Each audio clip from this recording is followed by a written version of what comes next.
Votre programme vous est présenté par Rénoval, véranda et abri de piscine. Rénoval, l'espace s'invente sur Terre.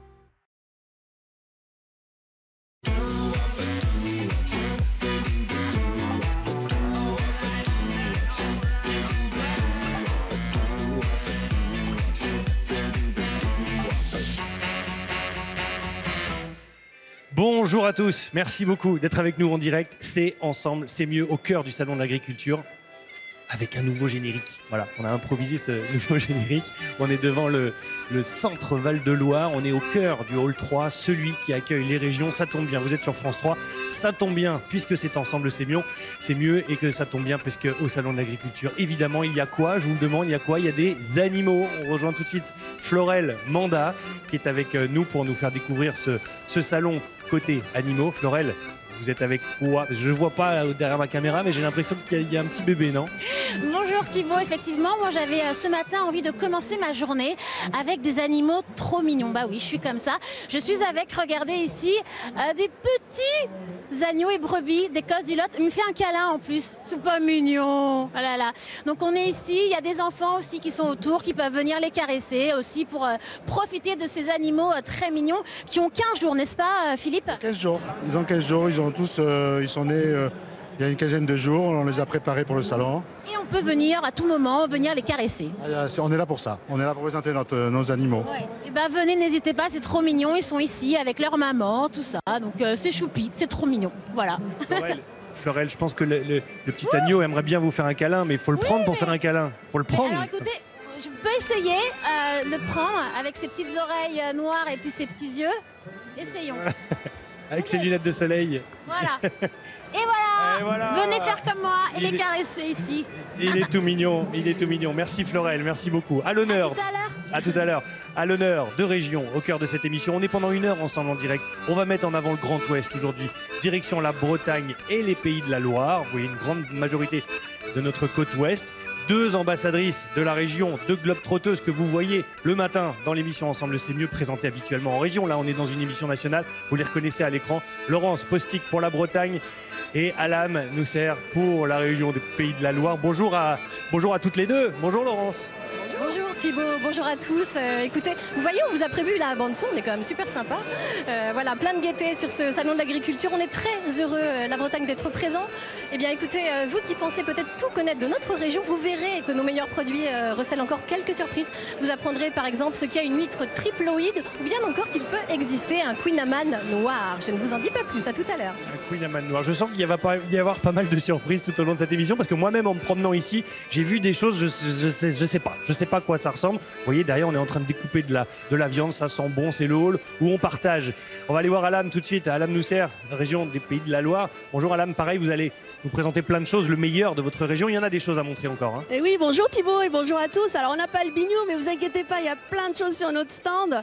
Vous nous avez lancé un sacré défi parce que choisir des spécialités, c'est un peu difficile parce qu'on en a plein. Je vous en ai trouvé quelques incontournables et aussi des insolites parce qu'on est un peu fou ici en Pays de la Loire. On aime innover, on est insolite. Et est-ce que vous connaissez la glace à la rillette, Thibaut? J'en ai entendu parler. Il paraît que ça se mange avec des cornichons en guise de cuillère. Ça se tente, ça? Je vous dis pas, mais vous verrez tout à l'heure. Hein. À tout à l'heure, merci Alam. Voilà, le décor est planté. Il ne reste plus qu'à aller là-bas. Regardez, juste là. Là-bas, c'est le grand plateau de France 3 qui va nous accueillir tout au long de la semaine et tout au long de cette semaine avec Ensemble c'est mieux. A tout de suite après le sommaire qui est lui en image. C'est parti. Aujourd'hui, dans Ensemble c'est mieux, nous découvrirons à quoi sert l'aquaculture. Nous saurons s'il y a des saisons pour manger des huîtres, la recette du Queen Amman et aussi toutes les spécificités des ports de la Sarthe. Nous retrouverons également notre feuilleton de la semaine. Aujourd'hui, Chloé et François nous emmènent découvrir un projet ambitieux, une ferme pédagogique qui manque un peu de tout. Allez, au boulot! Et ouais, au boulot, il y en a des choses à nous montrer. Nous voici installés donc au cœur de notre plateau avec plein de choses ici sur ce plateau. Ça sent bon, on a envie de tout goûter. Voici mes invités qui sont avec nous tout au long de cette émission. Pie Nival-Collen à ma droite, directrice scientifique d'Olmix Group. Bonjour, vous êtes basée à Bréant. Votre truc, c'est notamment les algues, les choses en lien avec l'aquaculture. On va faire un point total avec vous dans un instant. Tout va bien ? Très bien, merci. Bonjour. Merci d'être avec nous. À votre droite, Moustapha Berry, chercheur à l'INRA, l'Institut national de la recherche agronomique. On va parler aussi des algues par rapport, vous allez voir, presque dans le domaine médical. Vous allez voir que les algues ont un rôle prépondérant. Bonjour, merci d'être avec nous. Merci pour votre invitation. Et vous avez plein de choses à nous raconter, évidemment. Xavier Terlet, juste en face, consultant sur les innovations alimentaires, l'homme le plus demandé du week-end. On vous a vu partout sur les antennes de France Télévisions ce week-end avec Laurent Delahousse et Catherine Matoche notamment. On va parler de l'avenir de l'alimentation. Pareil, il y en a des choses à savoir et vous avez plein de petits secrets à nous confier tout au long de cette émission. Merci d'être là. Merci à vous. Vous savez, dans Ensemble c'est mieux, c'est vous qui faites l'émission. Et comme c'est vous qui faites l'émission, on a besoin de discuter avec vous, on a besoin de vous rencontrer. Pour ça, il y a un contact, un moyen. Vous allez voir, le téléphone d'abord, 0805 383 383. L'appel est gratuit, vous le voyez. Et puis sinon, la grande page du groupe Ensemble c'est mieux, c'est sur Facebook que ça se passe. Ensemble c'est mieux avec le point d'exclamation. N'hésitez pas surtout à nous poser vos contacts. C'est parti, on attaque avec le meilleur du meilleur du meilleur de ce qui se fait dans nos régions.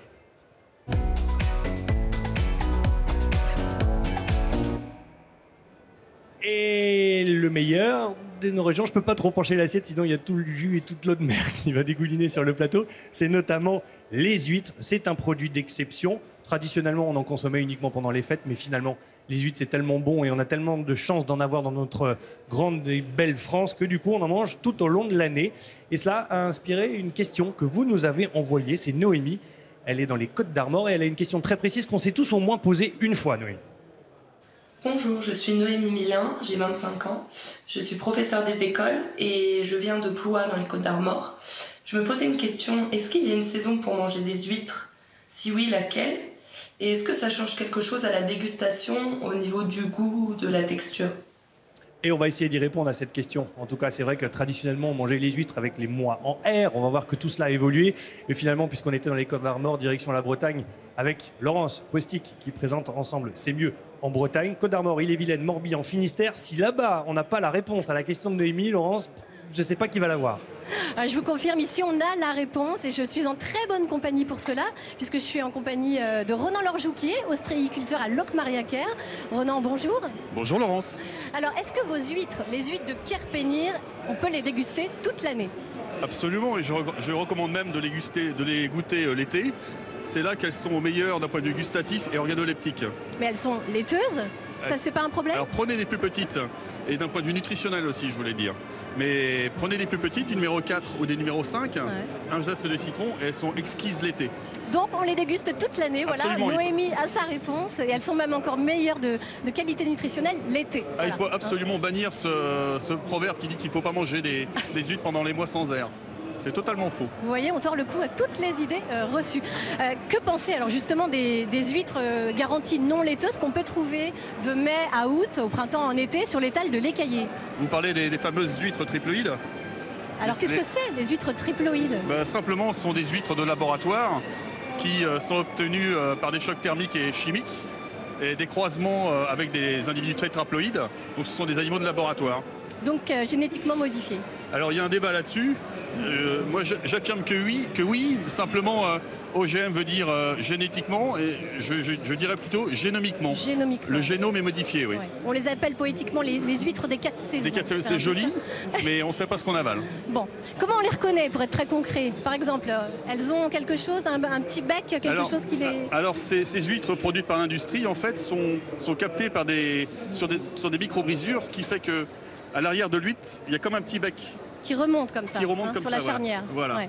Bon, ce qui n'est pas du tout le cas de vos huîtres. Non, mais... 100% naturel. Oui. Comment vous les produisez? Racontez-nous. Alors, je les produis, je fais le cycle complet d'élevage. Je vais capter moi-même les naissins en Charente-Maritime et je fais tout le cycle complet d'élevage jusqu'à l'huître adulte qui prend 3 à 4 années à Locmariaquer, à la pointe de Kerpenir. Voilà, alors le défi, ça reste quand même de les ouvrir et pour ça, je vais me tourner vers Alan qui va nous rejoindre tout de suite, Alan Guiriec. Il est champion régional écaillé, il est cuisinier. Bonjour Alan. Bonjour. Alors vous êtes le roi de l'ouverture de l'huître. Alors expliquez-nous, vous êtes capable d'en ouvrir une centaine en 7 minutes, c'est ça? C'est ça, tout à fait. 50 creuses et 50 plats de truies en huître. Okay, on vous regarde un petit peu à l'œuvre, alors donnez-nous les astuces vite fait. Alors il faut prendre l'huître, la diviser en 3. Il faut diviser l'huître en 3 parties. Premier tiers, deuxième tiers, troisième tiers. Au deuxième tiers, le nerf est toujours présent. On rentre son couteau, un quart de tour, et on racle bien le haut en coupant le nerf.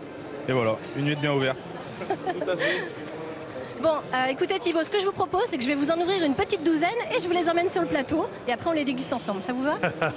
Ok, on va voir si vous y arrivez, Laurence. On se retrouve tout à l'heure pour découvrir tout cela.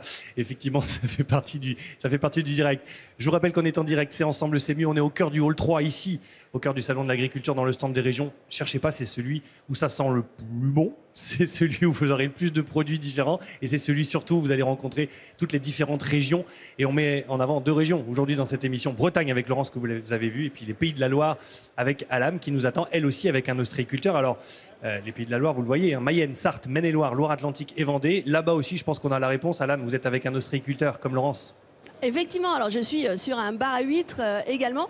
Je suis sur le stand de Benjamin et Marie Palin. Alors lui, il est ostréiculteur. Sa femme est saunière, donc elle est productrice de sel. Alors au nord de la Loire, chez nous, on dit des paludiers, mais au sud de la Loire, on dit des sauniers. Alors ils ont eu vraiment la gentillesse de nous faire un petit espace sur leur stand pour vous présenter aujourd'hui la Célestine. Donc c'est une autre huître vendéenne. Benjamin est à Noirmoutier. Jacques Petitgat, vous êtes à Talmont-Saint-Hilaire. C'est ça? Oui, bonjour, ostréiculteur à Talmont-Saint-Hilaire. Alors c'est quoi la particularité de votre huître, la Célestine? Eh bien, c'est une huître qu'on sélectionne toute petite. On fait d'abord une huître naturelle, ensuite on les met dans les parcs de production les plus performants, dans les clairs aussi, hein, on choisit nos clairs et on obtient un produit différent. Donc on est bien dans des marais, c'est-à-dire que c'est une eau beaucoup moins salée que si on la laissait grandir et affiner en pleine mer. Voilà, tout à fait. On travaille dans le Grand Marais, hein, c'est un domaine qui fait à peu près 14 hectares d'eau, avec des clairs qui sont aménagés bien sûr pour obtenir un certain nombre de clairs, parce qu'on fait des différentes entre les huîtres bien grasses et les huîtres un peu moins grasses. Mais dès lors qu'on les met dans ces zones, je dirais dites de clairs, on obtient un produit de haute qualité. Donc elles sont affinées combien de temps? 3-4 ans, c'est ça? Et du coup, comment on les reconnaît? Alors non, c'est pas tout à fait comme ça. En fait, la production dure 3 ans et l'affinage dure à peu près entre 2 et 3 mois. Qu'est-ce qu'elles ont de différent par rapport aux huîtres qu'on vient de voir là en Bretagne avec Laurence? La différence, c'est le goût. Elles sont plus charnues. Et puis, en même temps, on va les différencier parce qu'elles peuvent se colorer. On le voit d'ailleurs quand on regarde l'huître. Regardez. Super. Voilà. Et alors là, l'huître qui est bien charnue, le muscle, les super. branchies qui sont bien verts. Merci beaucoup. C'est la haute couture. On peut pas faire mieux. On peut pas faire mieux. C'est la haute couture, ça. Merci beaucoup, Jacques Petitgat. C'est la Vendée. Et la Célestine, c'était le petit nom de votre arrière-grand-mère. Merci de nous avoir présenté. Tout à fait. Merci. À tout à l'heure. Et regardez, nous on en a pas mal aussi. Alam nous sert, merci beaucoup des Pays de la Loire d'être avec nous. Regardez, elle est belle comme tout. On l'a ouverte juste avant l'émission. Cette couleur, voilà, ce gris, ce brillant. Il manque plus qu'à la manger. Autour de la table, vous aimez tous les huîtres, vous me l'avez confié. On peut en manger tout au long de l'année. Tout à l'heure, j'ai dit que traditionnellement, dans les cultures, on disait que c'était les mois en R. Bah, pas du tout, on en mange tout le temps, évidemment. Bien sûr qu'on peut en manger, toute l'année. Moi, personnellement, j'en ai mangé à l'automne à l'île d'Oléron. J'en ai mangé à Noël aussi. Et il n'y a pas très longtemps, j'en ai mangé à Cancale. Et j'ai un souvenir aussi d'en avoir mangé à Cancale pendant l'été. Alors vous voyez, ça recouvre toute l'année. Xavier ? Oui, je crois aussi que les ostréiculteurs veulent en vendre toute l'année. Je crois que c'est important. Oui. Donc, moi, personnellement, je les aime pas trop laiteuses. Donc les mois en R, ça me va très bien. Bon, je vous cache pas que tout à l'heure, ces huîtres-là, c'est moi qui les ai ouvertes. Parce que j'aime bien ça et ça va vite. Et que du coup, j'en ai vu des gens qui sont venus me demander si c'était possible d'aller en goûter une. Parce que ça se mange tout au long de l'année, mais tout au long de la journée aussi. On va parler du feuilleton maintenant. Vous savez, le feuilleton, dans Ensemble, c'est mieux si vous nous suivez régulièrement le matin, parce que sur ce créneau-là, évidemment, c'est l'heure de cette émission, on diffuse le feuilleton. Et le feuilleton, c'est une grande aventure, en fait, un appel à l'aide d'une personne qui nous a sollicité via une vidéo. Et du coup, toute la rédaction d'Ensemble, c'est mieux s'est mise au travail. Et ce coup-ci, c'est Chloé et François qui est parti à la rencontre d'un magnifique projet dont on va parler maintenant, la conception d'une ferme pédagogique. On en parle dans un instant avec elle. Bonjour Chloé. Bonjour à tous, aujourd'hui je suis à Plouvorne, on est ici en Bretagne. Je viens rencontrer Léna qui a monté un projet de ferme pédagogique et pour pouvoir ouvrir sa ferme au mois de mars, dans quelques semaines, eh bien elle a encore besoin de régler quelques petits détails et c'est pour ça que je suis là aujourd'hui, je vais lui donner un petit coup de main. Eh bien à tout de suite, merci beaucoup Chloé, on se retrouve à la fin de cette émission pour découvrir cette belle aventure de cette ferme pédagogique. Parlons donc maintenant, vous l'avez compris parce qu'on vous a un petit peu mis l'huître à l'oreille, parlons de l'aquaculture.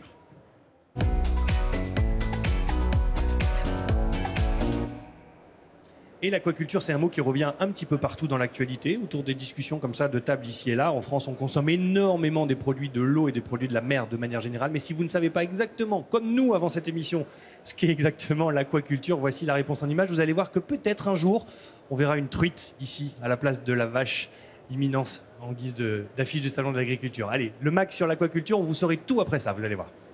Imaginez une truite comme mascotte du Salon de l'Agriculture.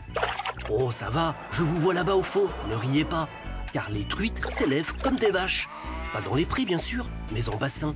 Élever des animaux ou des plantes aquatiques, c'est ce qu'on appelle l'aquaculture. Et ce n'est pas nouveau.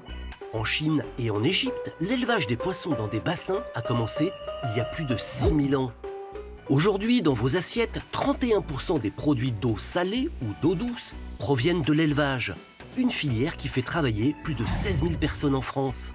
Car, il faut le savoir, nous mangeons de plus en plus de produits aquatiques. 34 kilos par Français chaque année. Du coup, on importe beaucoup, notamment des produits de Norvège ou encore de Chine. Là-bas, l'aquaculture explose. Il faut dire qu'on fait grandir de tout dans des bassins. Des moules, des huîtres, des crevettes, des écrevisses et même des algues. Une solution pour préserver les océans qui se vident de leurs habitants? Non. Pas si simple, car la plupart des espèces que l'on élève sont des carnivores, comme le saumon, la grande star des bassins. Il faut donc pêcher pour les nourrir. 20% des poissons sauvages capturés chaque année finissent dans l'estomac d'un poisson d'élevage. Et oui, plus on élève, plus on pêche. Allez, à table!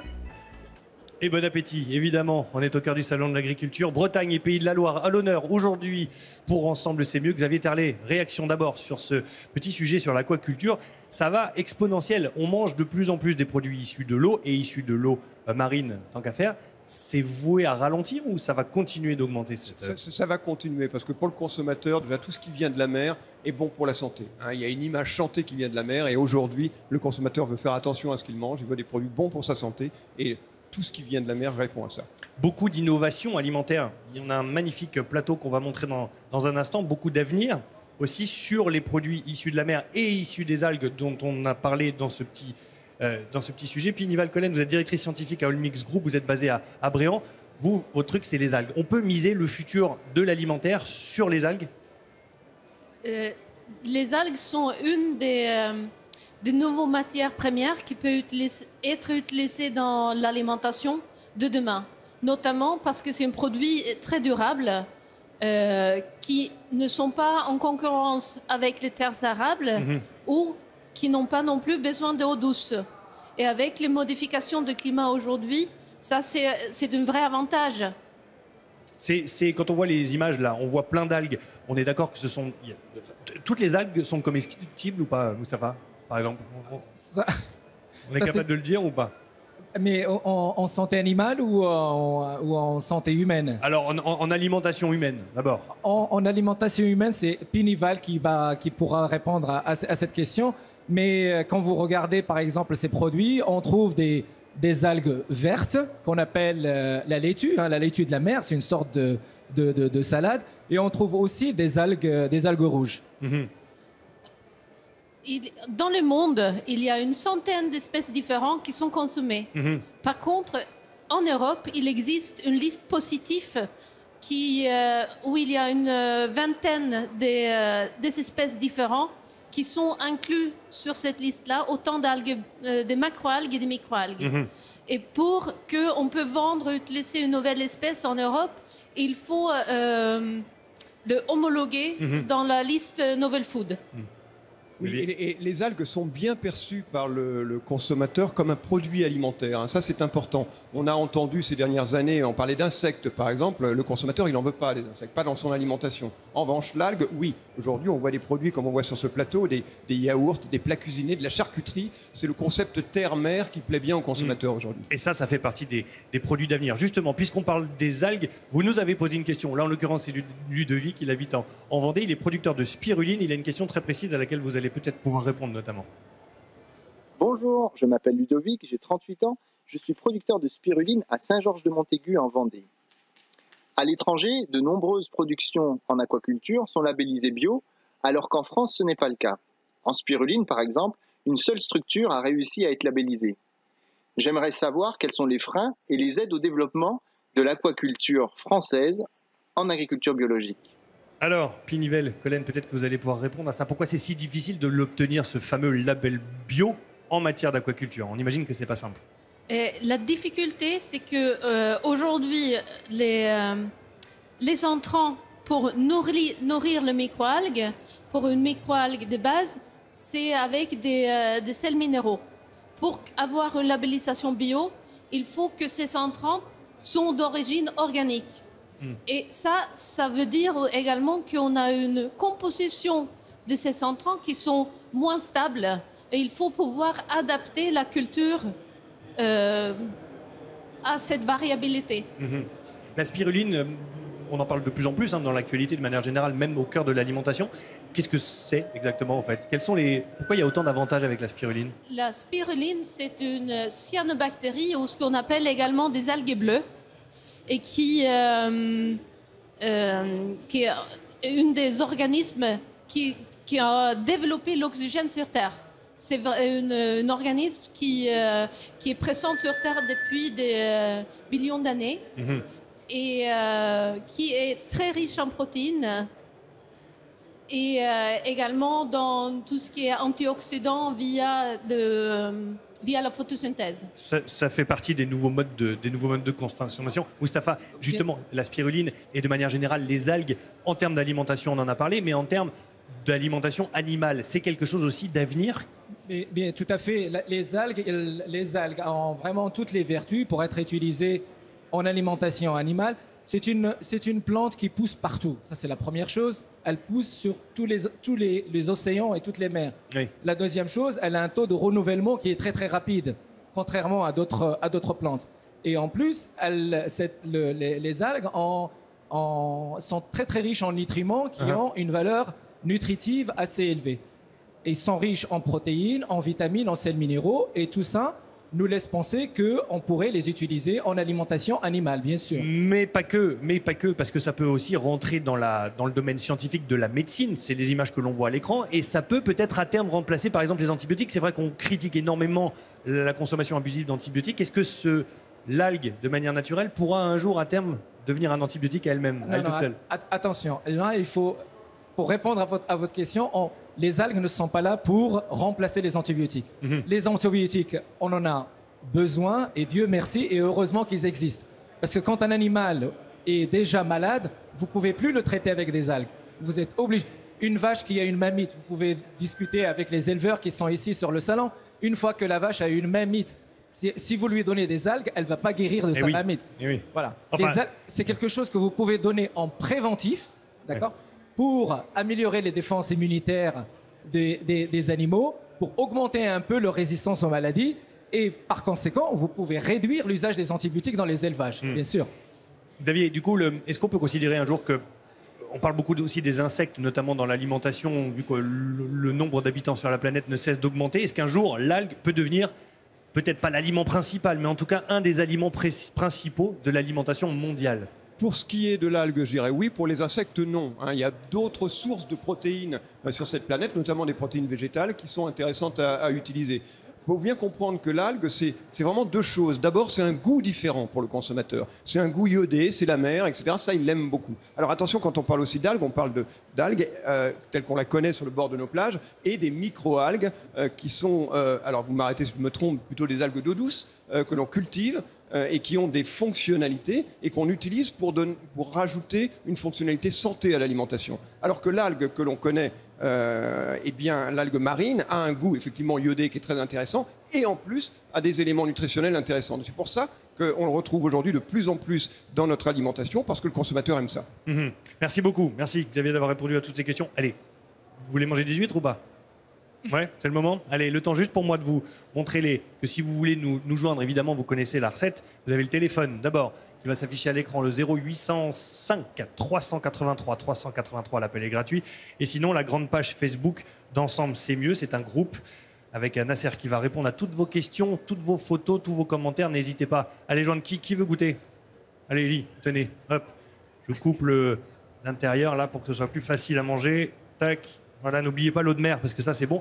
L'eau de mer, c'est à consommer sans modération, on est d'accord? Allez, direction l'extérieur, le meilleur des produits. On est au cœur d'Ensemble, c'est mieux. Avec la Bretagne, notamment aujourd'hui, et les Pays de la Loire juste en dessous, on ira juste après. Avec Laurence Possic. Laurence, on va parler d'un autre truc incontournable en Bretagne. Bien évidemment. Regardez, je vous ai trouvé le stand le plus light du Salon de l'Agriculture. On va s'intéresser au gâteau emblématique de la Bretagne, le Queen bien sûr. Et je suis en compagnie de Mathilde Jiquel, qui est gérante de la biscuiterie des Vénettes basée au Hézeau, en Presqu'île du Ruisse, dans le Morbihan, bien entendu. Bonjour Mathilde. Bonjour. Alors, on a envie de vous demander un petit peu quelle est l'origine de cette recette. On s'est laissé dire que c'était un petit peu finalement comme le beurre blanc nantais. C'était à la base une recette ratée. C'est un comble. Oui, voilà, c'est ça. En fait, c'est un boulanger de Douarnenez qui s'est trompé, qui a mis du beurre dans sa pâte et pour pas jeter, il a quand même réussi à faire quelque chose avec et qui a eu du succès. Donc voilà. Du coup, c'est resté pour le coup maintenant une recette emblématique en Bretagne, en règle générale, même s'il y a des puristes qui parlent de Douarnenez. Voilà. Alors, la méthode justement traditionnelle veut qu'on fasse 3 à 4 tours de pâte, c'est comme ça qu'on dit? Voilà, c'est ça. Plis de pâte. De plis, voilà, puisque c'est une base de pâte à pain et on fait un feuilletage avec du beurre et du sucre. Voilà. Donc traditionnellement, voilà, il y a 3 ou 4 tours. 3 ou 4 tours. Et alors vous faites du zèle, parce que vous allez jusqu'à 6 tours. Voilà, c'est ça. Nous, on essaye de revisiter un petit peu les recettes en général et celle du kouign-amann notamment dans le feuilletage. Et ça permet de le feuilleter un peu plus et il est plus aéré qu'un kouign-amann classique qui est à plat. Voilà. Alors vous utilisez également du beurre de Baratte. Expliquez-nous ce que c'est un petit peu. Alors le beurre de Baratte, c'est un beurre qui va être maturé naturellement, qui aura du coup beaucoup plus de goût et on aura l'intérêt gustatif du beurre. Voilà, quand on va croquer dans le kouign-amann, vraiment, on va avoir toutes les saveurs qui vont ressortir. Voilà. Alors, à la différence du beurre concentré, utilisé plutôt pour les kouign-amann industriels, qu'est-ce que c'est le beurre concentré? Alors le beurre concentré, c'est un beurre dans lequel on a enlevé de l'eau, qui est beaucoup plus facile à travailler, mais qui dit un beurre asséché, on va dire, et il y a beaucoup moins de saveurs. Alors on va être très pratique. Quand on est consommateur, comment on fait pour repérer un kouign-amann artisanal d'un kouign-amann industriel? Comment fait-on la différence? Déjà les kouign-amann qui sont emballés sous vide, qui ont un aspect moyen, et puis il faut aller voir un artisan, on peut aller chez un boulanger. Des artisans biscuitiers, il y en a pas mal encore en Bretagne. Une bonne boulangerie et éviter de l'acheter en supermarché quand on peut éviter. Voilà. Alors, vous nous intriguez parce qu'on voit qu'il y a un kouign-amann noir. Alors, qu'est-ce que c'est? Ça n'empêche pas d'innover, donc de faire des recettes traditionnelles. Oui, c'est ça. Nous, on aime bien. Donc là, en fait, c'est un kouign-amann à la noisette grillée. On a incorporé des noisettes grillées en plus. Et pour la petite touche de couleur, on a utilisé du charbon végétal qui est un colorant naturel et qui va donner aucun goût. Mais voilà, ça interpelle, ça intrigue et ça change. Bon, allez, pour le déguster, on le fait cuire, on le réchauffe juste au four tiède? Oui, voilà, un four tiède à 100-110 degrés pendant 10 minutes. Et juste pour le faire tiédir, pas recuire, juste tiédir. D'accord. Allez, on va goûter. Et puis, Thibaut, je crois que je vais vous laisser prendre rendez-vous chez le dentiste pour moi. Hein? À tout à l'heure. À tout à l'heure, ça a l'air beau et ça a l'air bon.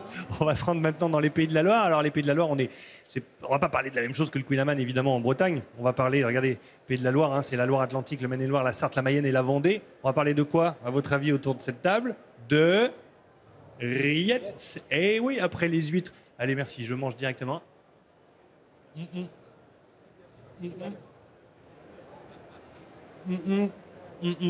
Alam. On parle pas la bouche pleine, Thibaut. Bon, j'entendais Laurence qui disait le stand le plus light de Bretagne. J'ai fait pareil. Voilà, donc on est sur le stand de la Sarthe et pour vous parler du port fermier Label Rouge de la Sarthe avec le directeur de la filière, Alain Cabane. Bonjour.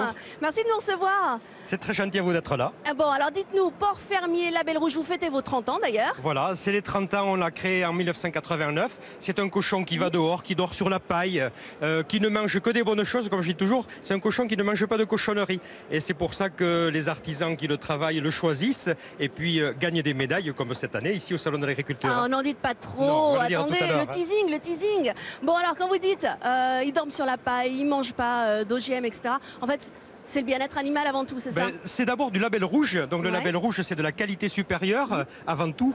Et pour obtenir cette qualité supérieure, il y a effectivement des cahiers des charges sur l'élevage, mais aussi sur l'alimentation, sur le transport, à l'abattoir, chez les détaillants qui le travaillent. Donc c'est tout au long de la chaîne que tout le monde prend des précautions et c'est ce qui permet d'avoir ce niveau de qualité supérieur que l'on recherche. Alors quand on parle Sarthe, cochon, forcément Thibault l'a dit, c'est... On parle forcément rillettes. Les rillettes, mais il n'y a Voilà. pas que les rillettes du Mans, il y a les rillettes de toute la Sarthe. On a Tout à plein fait. de pots ici parce que chaque jour, vous avez un artisan qui vient pour montrer ses produits. Tout à fait. Tous les jours, un artisan différent. Il y a des rillettes de porc fermier, mais il y a aussi des rillettes de bœuf fermier du Maine Label Rouge également. Des rillettes de voilà. bœuf. Voilà, tout à fait. Ça, c'est une nouveauté qui date de 3-4 ans à peu près. Et donc, tous les ans, un artisan différent. Tous les jours, un artisan différent. Et ça permet justement de montrer la variété des savoir-faire en Sarthe. Mais c'est toujours du cochon fermier de la Sarthe à Label Rouge, du sel et du poivre. Bon alors, moi j'ai une petite nouveauté. Regardez-moi ça. Médaille d'or 2019. Hier, nous avons un médaillé qui est juste là. Bonjour, et c'est Patrick Lehoux. Patrick Lehoux de Saint-Vincent du Lorway, dans la Sarthe, dans le sud de Sarthe. Alors, vous êtes, j'imagine, très fier? Hyper fier, c'est la première fois que je concours au concours agricole de Paris et je le gagne, médaille d'or, je suis hyper content. C'est génial, merci beaucoup. En tout cas, tenez, je vous le remets parce que ça, vous allez le garder précieusement, j'imagine. Bon alors, on voit les pots de rillettes, mais il y a aussi des particularités. Vous êtes un peu fou en Sarthe. Oui, Qu'est-ce on est que un peu fou. Alors, quand on parle de médaille d'or, on a Ouais. aussi le Grand Prix d'excellence 2019 avec la charcuterie au maille au Mans qui va être là jeudi également. Mais on est vraiment fou en La Sarthe. glace à la rillette. La glace à la rillette, Ça existe, voilà. ça. La glace C'est à la pas une rillette, blague. tout à fait, qui est faite à Parcé-sur-Sarthe avec l'artisan du jour qui s'appelle Sébastien Fréteau, donc à Parcé-sur-Sarthe. C'est à côté de Sablé-sur-Sarthe. À côté de Sablé-sur-Sarthe, voilà, glace à rillettes. On est complètement fou, mais on est encore plus dingue avec le printemps des rillettes. Et oui, parce que si vous ne pouvez pas venir les déguster ici sur le stand pendant le salon, vous pouvez du 16 au 24 mars vous régaler partout dans la Sarthe. Il y a 200 événements pour fêter la rillette. C'est le printemps des rillettes. Voilà, bon, bonne Merci. dégustation. Hein. Merci, ça y est. Merci, j'ai à retrouvé. bientôt. Merci Bienvenue beaucoup. en Sarthe. Merci pour ce bel accent. J'ai retrouvé une bouche vide. On s'est régalé sur ce plateau. Je suis arrivé en fait en attaquant cette semaine. Je me suis dit, je vous préviens, je veux tout goûter. Mais je crois que je vais pas y arriver parce que là, rien que sur ce plateau, on n'a pas encore goûté le Queen Amman.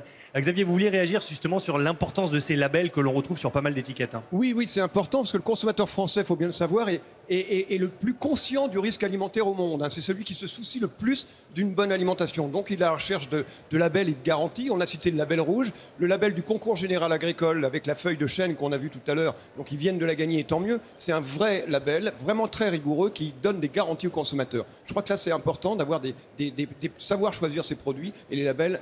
Les bons labels sont là pour ça. Et c'est important de décrypter les étiquettes et de décrypter ce qu'il y a dessus parce que quand le marketing prend le dessus sur finalement le bon sens, on finit par s'y perdre nous en tant que consommateurs. Oui, et puis parfois les étiquettes, on nous dit de lire les étiquettes, mais les étiquettes sont parfois incompréhensibles. On ne sait pas ce qu'on nous dit, on ne comprend pas ce qu'on nous dit, donc on a besoin de repères. Très bien. On va passer au feuilleton maintenant. Restez avec nous parce que ça va vous plaire, vous allez voir. Vous savez, le feuilleton, c'est une grande aventure humaine que l'on fait dans Ensemble c'est mieux tout au long de la semaine. Ça durera jusqu'à vendredi, bien évidemment.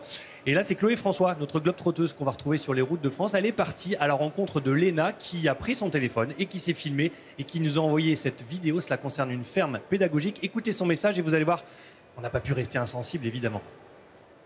Bonjour, je m'appelle Léna Lagune-Grand, je suis propriétaire d'une pension pour chevaux dans le Finistère, à Plouvorne, en Bretagne. Je souhaiterais monter une ferme pédagogique et faire découvrir aux enfants les animaux de la ferme.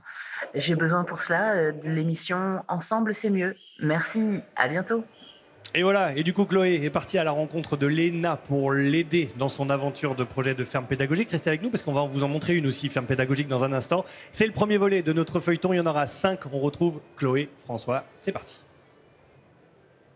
Aujourd'hui, je suis à Plouvorne, un petit village breton, et je vais rencontrer Léna. Elle a un projet de ferme pédagogique, et pour mettre le point final à son projet, elle a besoin d'un dernier petit coup de main.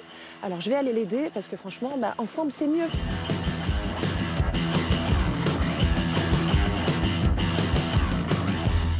Tournez à gauche, tournez à gauche, tournez à gauche, tournez à gauche. Ah non, c'est pas là, non. Je suis sûre qu'à vol de mouette, je suis vraiment plus loin. Ah non, mais alors là, je suis pas du tout au bon endroit, là. Ah non, j'ai plus de batterie.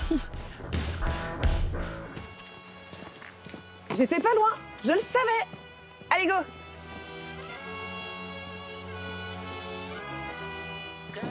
Bonjour, bonjour, Léna. Léna. Bonjour Chloé. Enchantée, on s'embrasse. Oui.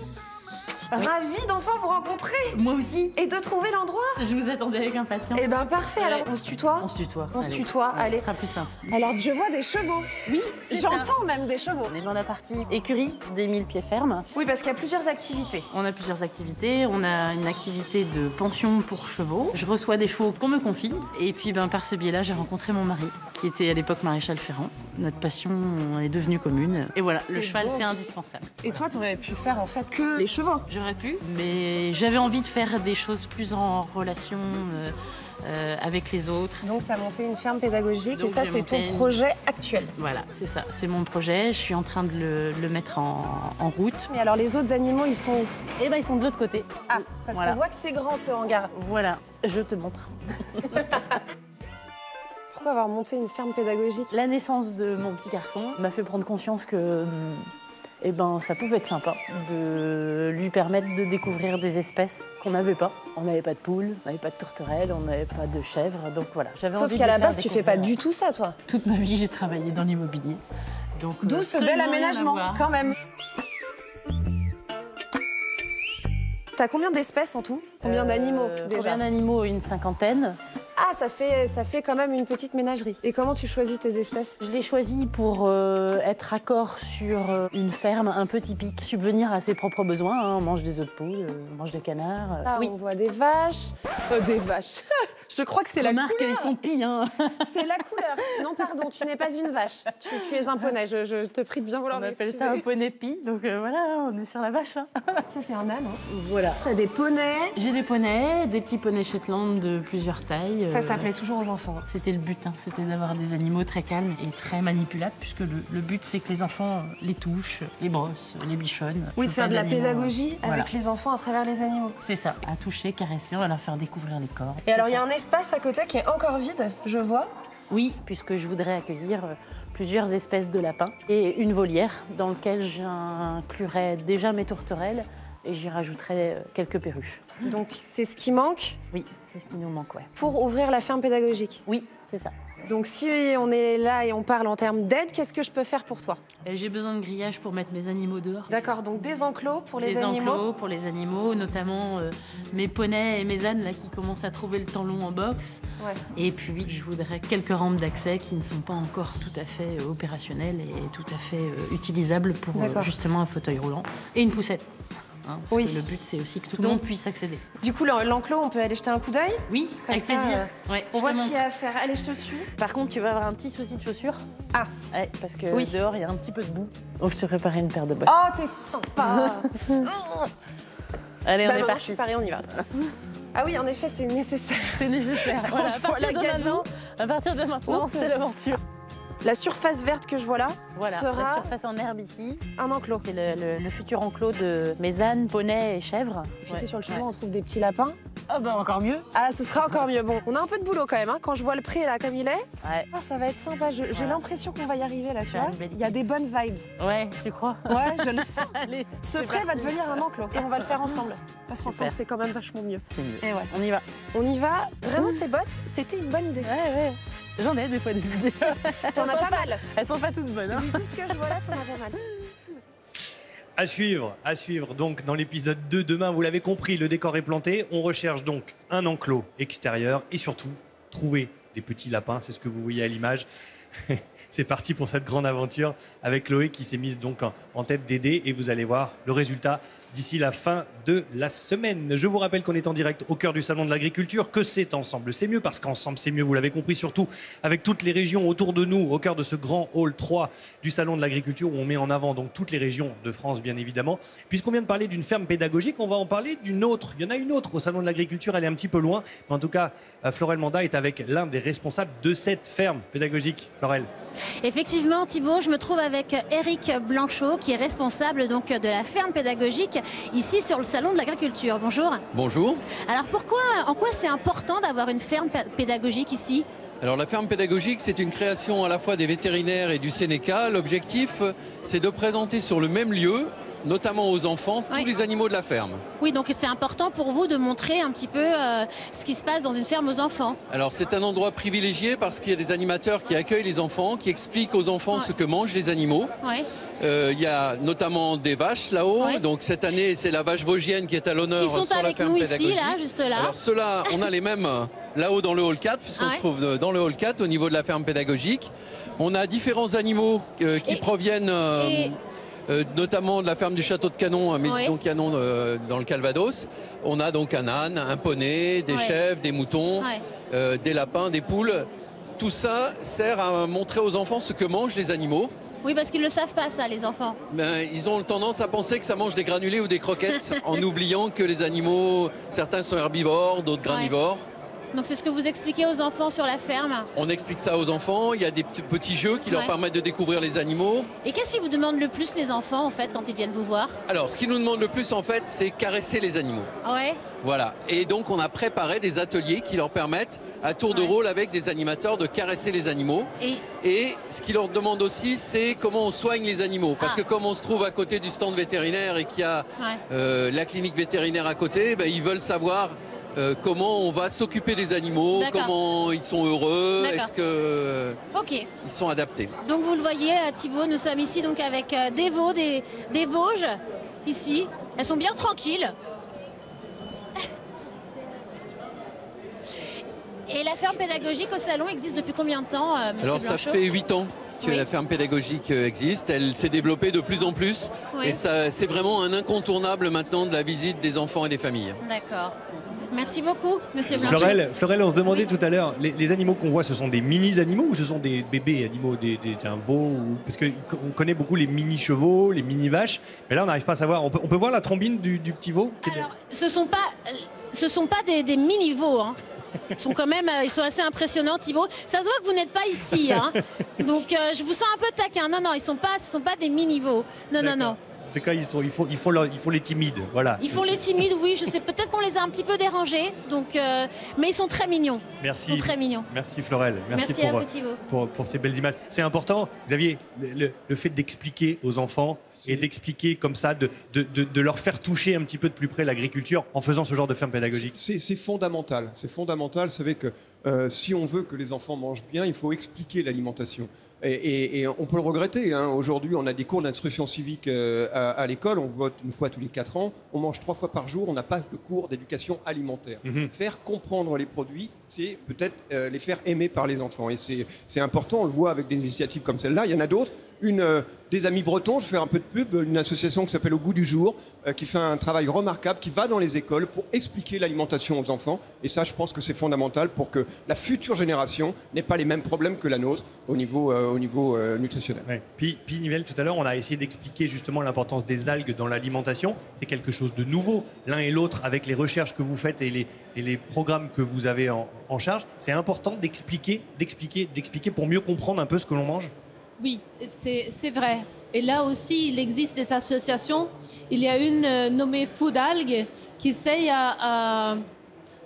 et également les croqueuses des algues qui font des cours de cuisine avec les algues, qui amènent les gens sur les strands pour démontrer quelles sont les espèces qu'on peut utiliser et comment.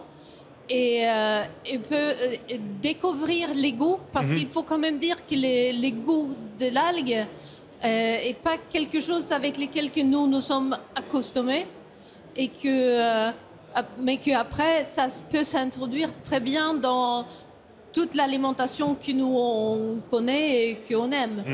Moustapha, tout à l'heure, on a parlé des algues aussi ensemble, et des algues notamment dans le domaine médical. Peut-être que les algues un jour deviendront un complément pour éviter les antibiotiques au niveau des animaux. C'est important d'expliquer, c'est important de se faire comprendre. Vous y ajoutez quelque chose tout à l'heure on n'a pas été complet sur un petit sujet. Non, c'était juste pour dire que qu'on a mené des recherches en collaboration avec le groupe Allmix et qu'on a maintenant des données assez sérieuses et prometteuses qui laisseraient penser que dans l'avenir, des ingrédients à base d'algues pourraient être une alternative à l'usage des antibiotiques. Voilà. Très bien. Merci beaucoup. Restez avec nous parce qu'on va faire des paris maintenant. Si vous avez un petit peu de monnaie, on va attaquer les pronostics parce qu'on va faire une course.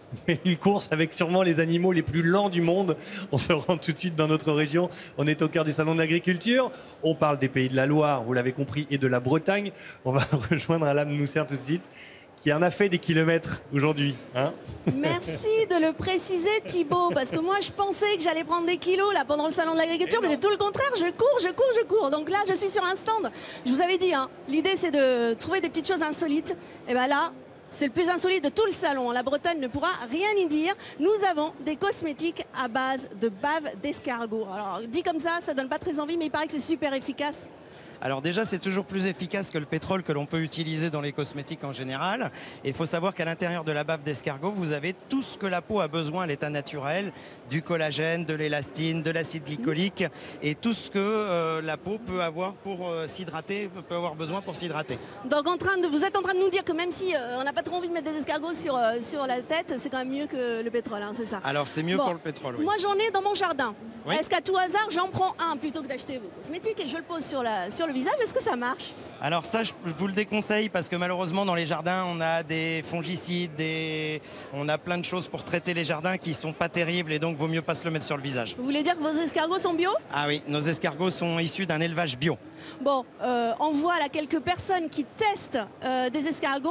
Finalement, ils sont pas du tout... Laurence, c'est Laurence qui est là. Mais qu'est-ce que vous faites là, Laurence? Écoutez, vos produits cosmétiques ligériens à base de bave d'escargot, moi ça me tentait bien. Si ça fait rajeunir de 10 ans, c'est bon. Hein. Bah voyez, regardez, je suis pas traumatisée. Bon, c'est vrai que vous étiez pas loin, vous avez entendu, vous êtes venu. Bon, bah super.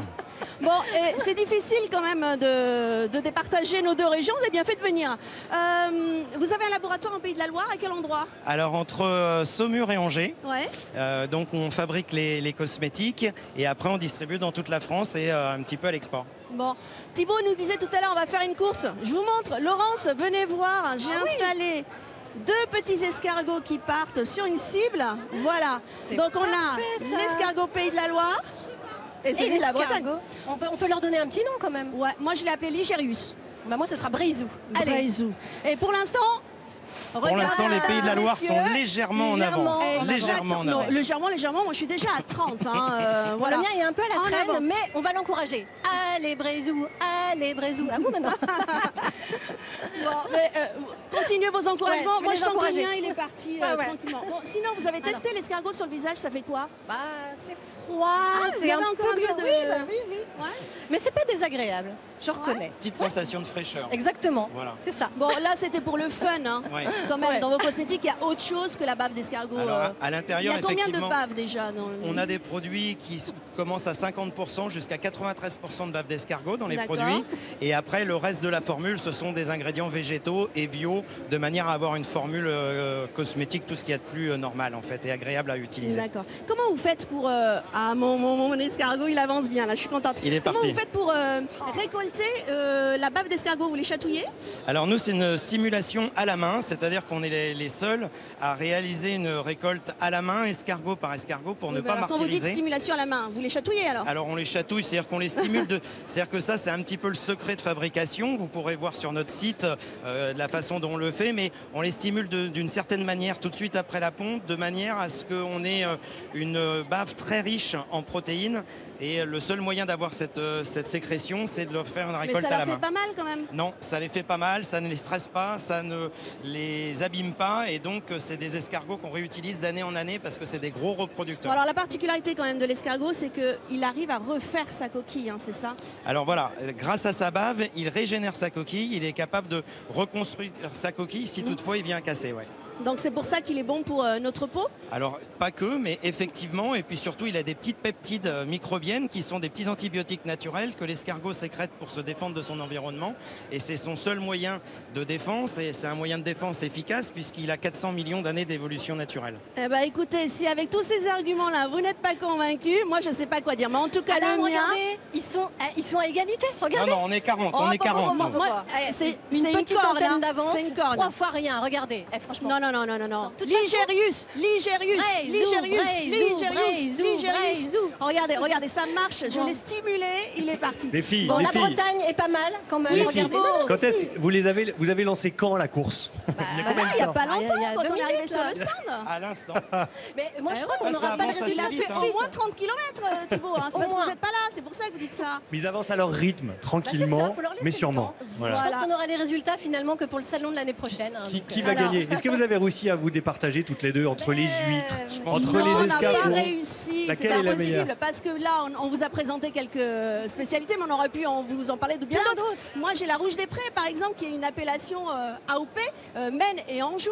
Oui, moi j'aurais pu vous parler des sardines de Quiberon par exemple. Et moi les sardines Saint-Gilles Produit. Et ouais. Et La sinon bataille. j'ai des fraises. Aussi la fraise de la Bolle. De la Baule, non, pardon. de Plougastel. Ah non, non, Plougastel, non, ouais, la Plougastel. Baule est meilleure. Et bien sinon, je vous propose d'aller boire un petit verre tout à l'heure, parce que moi j'en ai marre de courir. Il y a un stand, la Mélusine. Vous connaissez, une bière artisanale, 100% naturelle et vendéenne. Et sinon un petit cidre à les Val de Rance. Hein. Et puis de toute façon c'est presque l'heure de l'apéro. Et vous savez quoi? On va dire tout le monde a gagné. Exactement. Comme à l'école des fans. Allez. On a gagné, mais regardez mon escargot, il est quand même devant. Ouais, on est quand même devant. Merci beaucoup à consommer. On est 50, ça y est, on est 50. Modération, bravo. Bravo, c'était la Bretagne et les Pays de la Loire représentés brillamment par Alam et Laurence, que vous connaissez évidemment, puisque vous nous suivez le matin dans Ensemble. C'est mieux, si vous êtes devant votre télé, c'est que vous nous suivez, donc vous les connaissez forcément et tout va bien. Demain, ici même, sur ce plateau, nous parlerons de la région des Hauts-de-France, bien évidemment. On ira à la rencontre du Nord-Pas-de-Calais, de l'Oise, de l'Aisne, de la Somme. Vous allez voir la Picardie et le Nord-Pas-de-Calais réunis avec Anne-Sophie Roquette et Gontran Giraudot. On a vu les escargots, et les escargots, vous avez vu cette espèce de bavouille un petit peu qui sert de cosmétique. Moustapha, ça vous a fait réagir parce que dans les algues, comme on a commencé à parler de tout ça, eh ben on retrouve aussi cette espèce de petite bavouille dans les algues. Tout à fait, j'ai réagi au moment où le monsieur il parlait de peptides antimicrobiens. Voilà, c'est-à-dire une substance qui peut inhiber la croissance des bactéries ou des microbes, que ce soit des virus, des bactéries ou des parasites. Et bien justement, au cours de cette collaboration qu'on a faite avec le groupe Allmix, des ingrédients à base d'algues, à base de la laitue de mer dont on a parlé au début et qu'on récolte au Nord-Bretagne, quand on met ces ingrédients à base d'algues en contact avec des bactéries de laboratoire, ça inhibe leur croissance tout de suite. Très bien. Voilà. Merci beaucoup. Merci d'avoir été avec nous tous les trois. Merci d'avoir été en direct avec nous. Merci à toi, la jolie vache, d'avoir été là. Regardez comme elle est belle, elle nous regarde. Elle se demande ce qui lui arrive. N'hésitez pas que vous pouvez nous contacter, toujours de la même façon. Le téléphone, allô. Et vous allez voir que ça décroche 0805 383 383 ou la grande page du groupe Ensemble c'est mieux Hauts-de-France. Qui veut goûter du Queen Amman avant qu'on se quitte sur ce plateau? Bah oui, on aura tout mangé. Les huîtres, les rillettes, le Queen Amman. On se retrouve demain pour parler des Hauts-de-France contre la Normandie. C'est notre deuxième émission d'Ensemble c'est mieux au Salon de l'Agriculture. Merci d'avoir été avec nous et à demain. Votre programme vous a été présenté par Rénoval, véranda et abri de piscine.